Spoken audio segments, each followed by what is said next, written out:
Assalamu alaikum, and a very warm welcome back to our channel, Pakistan Zindabad, the next world superpower. Today we're diving into episode 85 based on the incredible book True CourtRoom Stories, researched by Mr. Zahir Ahmad Mir. We're looking at a landmark case from the Ottoman Empire, a story that really forces us to stop and think about the complex relationship between the law, what it means to own property, and the very core of human dignity. So, let's start with the question that is right at the heart of this entire story. It's a heavy one. When a person is legally considered property, do they forfeit their right to just be human? I mean, really think about that for a second. If a legal system, a set of rules we all live by, says you are an object, a piece of property, does that just erase your basic right to be safe, to have dignity? This wasn't some abstract debate for a philosophy class. For millions of people, this was their lived, brutal reality. And it was the exact agonizing dilemma that an Ottoman judge, a Qadi, had to face head-on. All right, let's get into the story itself.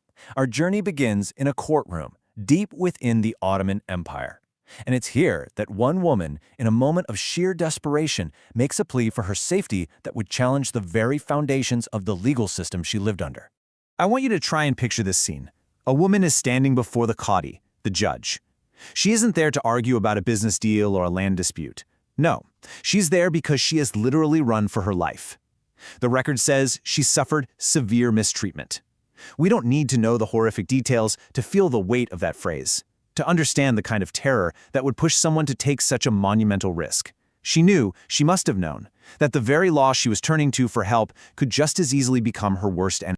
And then the other side of the conflict walks in, her owner. Now, from his perspective, he's not looking at a terrified human being who is pleading for safety. He's looking at an asset, a valuable piece of property that has gone missing. So he stands before the judge, not with an excuse or an apology, but with a demand. He's invoking the established, accepted laws of property, insisting that the judge order the return of what legally belongs to him. The cold, hard logic of the system was without a doubt on his side.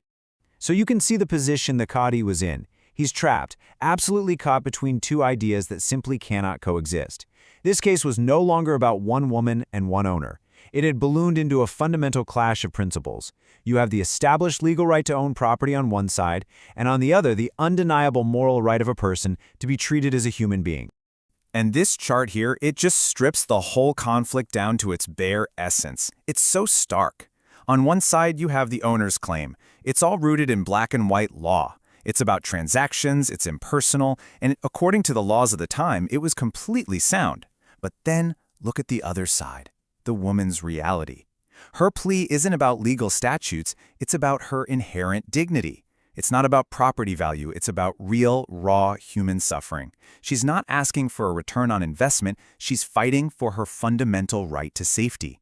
You can just see the massive chasm that the judge somehow had to find a way to bridge. And this, right here, is the ultimate judicial nightmare. I mean, what are you supposed to do in that situation? What does a judge do when the letter of the law demands an action that your conscience, your very soul, is screaming is fundamentally wrong? Do you just uphold the system as it's written, even if you know it means perpetuating a terrible injustice? Or do you dare to look beyond the written code to search for a higher principle? That was the immense, crushing weight sitting on that Qadi's shoulders. What happened next was a moment that would send ripples through legal history. The Qadi made his decision. And it wasn't just a simple, robotic application of the existing rules. No, this was a profound act of interpretation, a powerful statement that would give birth to what we can now call the dignity principle. And there it is, so simple, so direct, and for its time, so absolutely revolutionary. The court prioritized human dignity over property rules. In that one clear sentence, the judge made a declaration. He said that the humanity of the person standing in front of him was more important, more fundamental than her legal status as property. He ruled that her right to be free from harm and mistreatment actually superseded her owner's right to possess her. It was an act of incredible courage and profound judicial wisdom. This ruling, it really brings a powerful concept to life, this thing we're calling the dignity principle. So what is it? It's this core idea that every single person has an inherent worth, a value that exists just because they are human. It's not something the law gives you, so it's not something the law can take away. And what that means is that a person's right to humane treatment is paramount. It overrides any other claim, including a claim of ownership.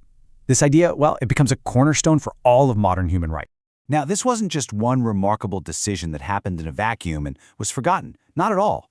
The principle that was so clearly articulated in that Ottoman courtroom, it echoed. It traveled across the world, becoming a vital part of a much larger, global conversation about freedom, about justice, and about what it truly means to be human.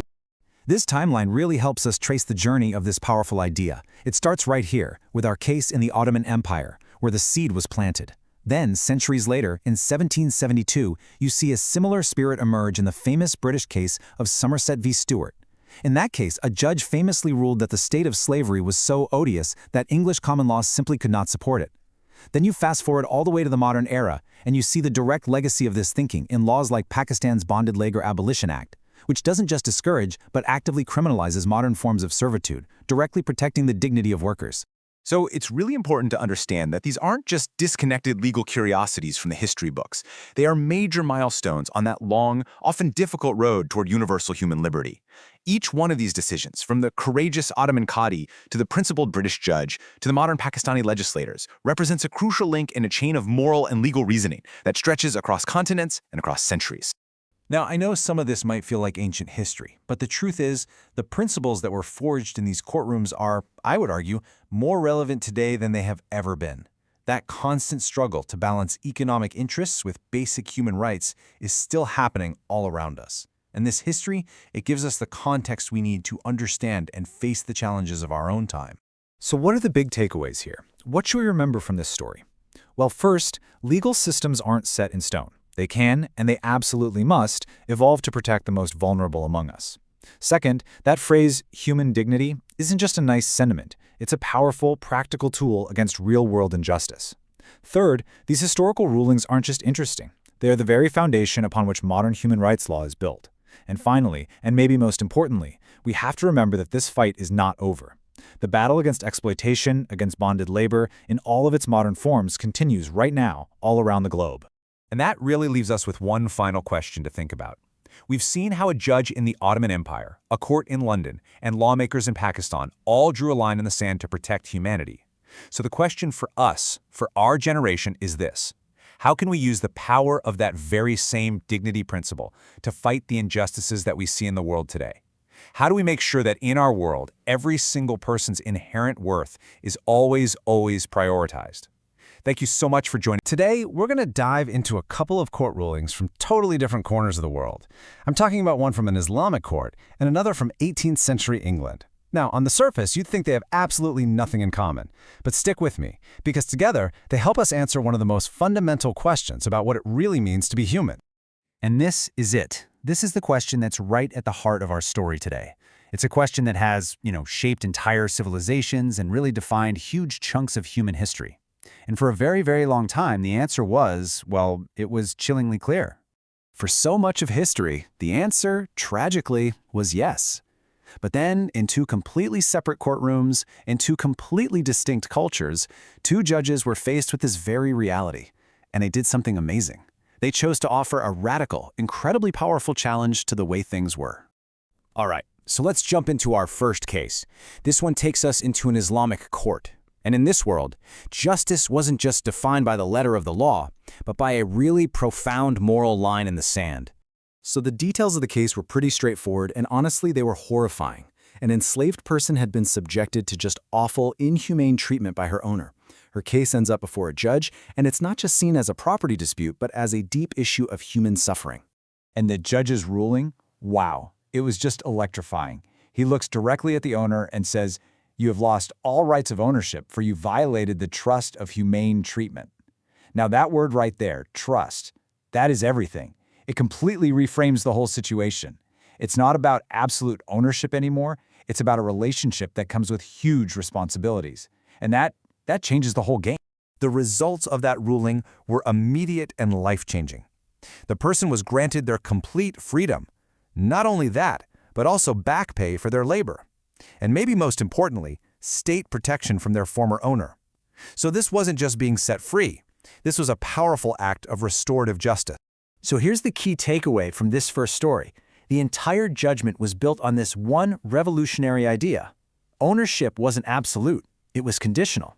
It was tied directly to the moral responsibility to treat another human being humanely.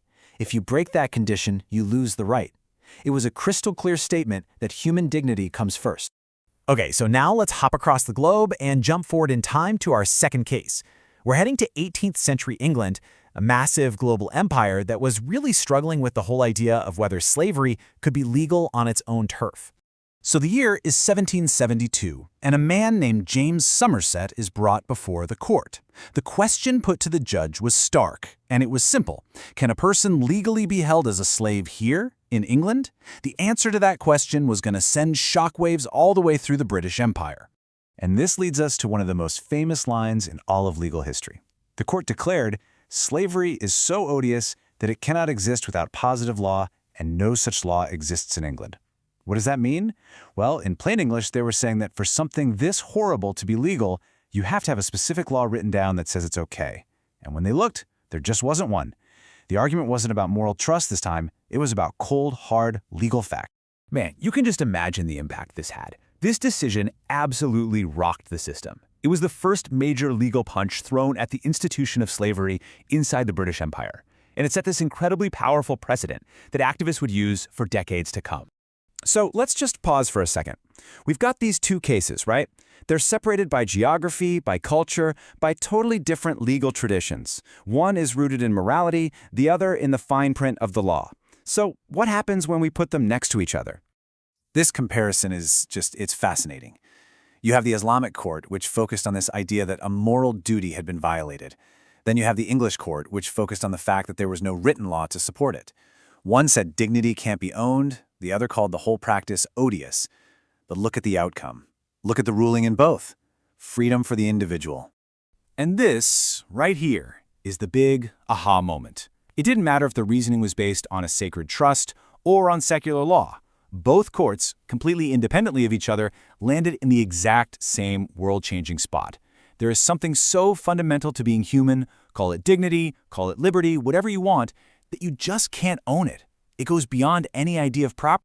So you might be asking, okay, that's really interesting history. But why do these two old stories still matter so much today? Well, the answer to that is all about the incredible power of precedent. What is a judicial precedent?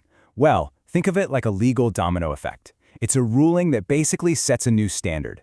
One brave, principled decision can ripple out through time and influence every single similar case that comes after it. So when you boil it all down, the legacy of these rulings is just massive, and it kind of breaks down into three big steps. First, they established a legal principle that dignity is a fundamental human right.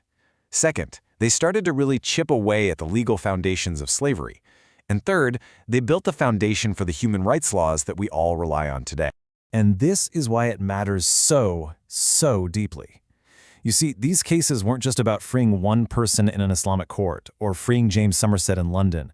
They were about carving a new idea into the bedrock of the law itself, an idea that would eventually grow to protect everyone.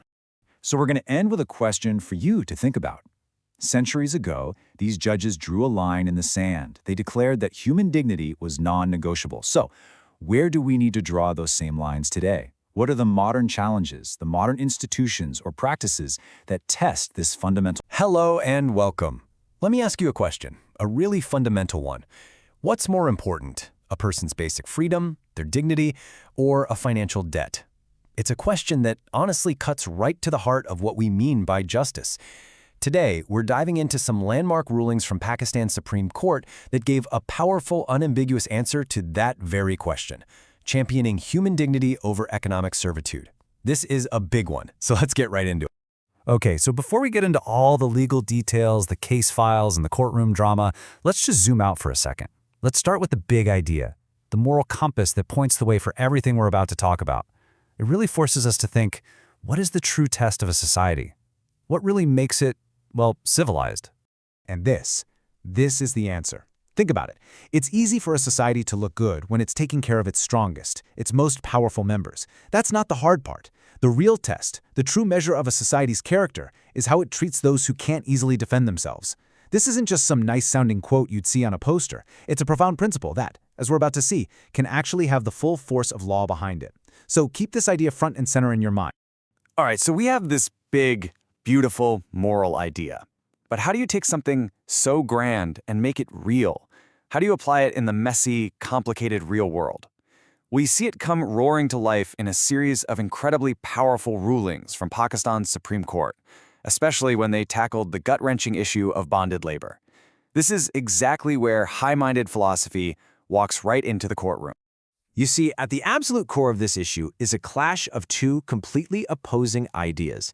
It's a real showdown. On one side, you have human dignity, this incredible concept that every single person has an inherent, untouchable worth just by being human. It's a fundamental right. But on the other side, you have economic interests, where a person's labor, their very work, can get tangled up in debt and be treated almost like, well, like property, like something to be owned or traded to settle a contract. And here's the thing, these two ideas just can't exist in the same space. There's no compromise. A choice has to be made. And the Supreme Court of Pakistan? They made their choice, and they made it with thunderous clarity. Just listen to this. Labor cannot be tied to servitude. Dignity overrides all economic interests. Let that sink in for a moment. It doesn't say dignity is as important as economic interests. It doesn't say it should be considered alongside them. It says it overrides them, all of them. This wasn't just a friendly suggestion. This was a decisive, powerful legal declaration that drew a line in the sand and changed everything. Now, making a declaration that bold, that absolute, is one thing. But in the world of law, you can't just base a ruling on feelings or even on what feels morally right. It has to be built on something solid, something that's already part of the legal framework. It needs a rock-solid legal foundation. So the question is, how did the court actually justify taking such a firm, unwavering stand? Okay, we're about to use a little bit of legal jargon here, but I promise it's the key to unlocking this whole thing. The term is ratio decidendi. It's Latin, pronounced ratio decidendi. All it really means is the core legal reason for a judge's decision. It's not a side comment or an observation, it is the absolute pillar that the entire ruling is built on. Think of it like the load-bearing wall of a building. It is the fundamental why behind the verdict, and it sets a precedent for every future case. So what was that load-bearing wall? What was the ratio decidendi here? It was this beautifully simple yet revolutionary principle. The court established a clear pecking order, a hierarchy of rights. And at the very top, number one with a bullet, is human dignity. Everything else, property rights, contracts, financial agreements, they all come second. This is an absolute game changer. It means that if a contract, any contract, violates a person's dignity, it's the contract that is considered broken, not the person's fundamental rights. So where did such a powerful principle come from? Ideas like this aren't just dreamt up in an academic paper, they are forged in the fires of real-life struggle. This principle was built case by case through the stories of real people who came before the court. These aren't just legal files with numbers on them. These are profoundly human stories. And this timeline here shows us how this legal bedrock was laid down. It all started back in 1990 with the truly landmark case of Darshan Masih. This is where the court first planted the flag. But then, fast forward 2 whole decades to 2010 to the case of Hariram. The court didn't just uphold that original decision, it powerfully, forcefully reaffirmed it. Now that 20-year gap is so incredibly important. It shows this wasn't just a fluke or the opinion of one particular set of judges. It shows a deep, enduring commitment, a philosophy being cemented into the very DNA of Pakistani law. Now, you might be asking, how do we know so much about the human element behind these legal battles? Well, so many of these crucial insights, the stories that turn a case file into a compelling narrative, come from the incredible work documented in the book True CourtRoom Stories. This is the book that really brought these powerful moments to light for all of us. And the author, Mr. Zahir Ahmad Mir, is perfectly positioned to tell these stories. He's a constitutional and corporate lawyer himself. He lives and breathes this world. This isn't an outsider looking in. This is an expert from the inside, giving us an authentic, crucial look into the complex mechanics of the justice system. He reveals not just what happened in these cases, but why these rulings were so monumentally significant and how they had a real, tangible impact on people's lives. And all of this brings us right back to where we started, to that central, critical question. In the end, what principles should a truly just legal system protect above all else?